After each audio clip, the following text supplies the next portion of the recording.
شرک کیا اس طرح بھی ہو سکتا ہے کہ انسان کو پتہ نہ اور وہ کر رہا ہو؟ مطلب جو آپ نے کہا نا سچے طالب علم ہیں جو کوشش کر رہے ہیں ان کا اللہ تعالیٰ کے پاس ہے، لیکن فعلامہ فجورا و تقوا جب وہ آپ کہتے ہیں تو اس کے اندر کیا یہ گنجائش ہے کہ انسان لا علمی میں بھی شرک کر سکتا، مطلب اس کی کوشش میں نہیں، وہ لا علمی میں تو نہیں کرتا. ایسا ہوتا ہے کہ وہ ایک کام کرتا ہے، اور جو اہل علم ہوتے ہیں، انسان اصل میں سارے کے سارے محقق نہیں ہوتے. وہ کسی چیز کے بارے میں کہتے ہیں کہ یہ تمہیں شبہ ہو رہا ہے، یہ شرک نہیں ہے. یہ نا اس وقت جو ہمارے مسیحی بھائی ہیں وہ کیا کہتے ہیں؟ وہ یہ کہتے ہیں کہ ہم تو توحید پر جان دینے کے لیے تیار ہیں، توحید ہی دین ہے. پوچھا جاتا ہے کہ بھائی پھر یہ کیا ہے جو آپ کر رہے ہیں؟ وہ کہتے ہیں نہیں، ہم تو ایک ہی خدا کو مانتے ہیں.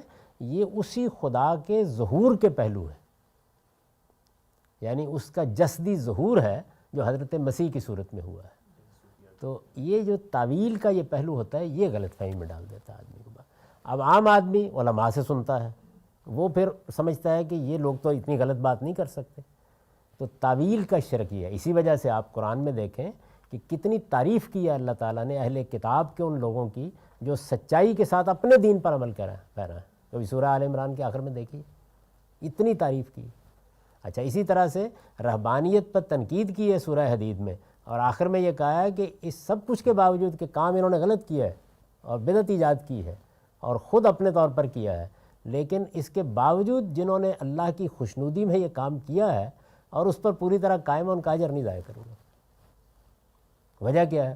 وجہ وہی ہے کہ غلطی لگ گئی ہے. تو غلطی لگ گئی ہے، یہ معاف ہو سکتا ہے. کرے گا تو وہی پروردگار، میں تو فتویٰ نہیں دے سکتا. لیکن آپ پر غلطی واضح ہو گئی اور آپ کا اصرار ہے تو پھر سرکشی.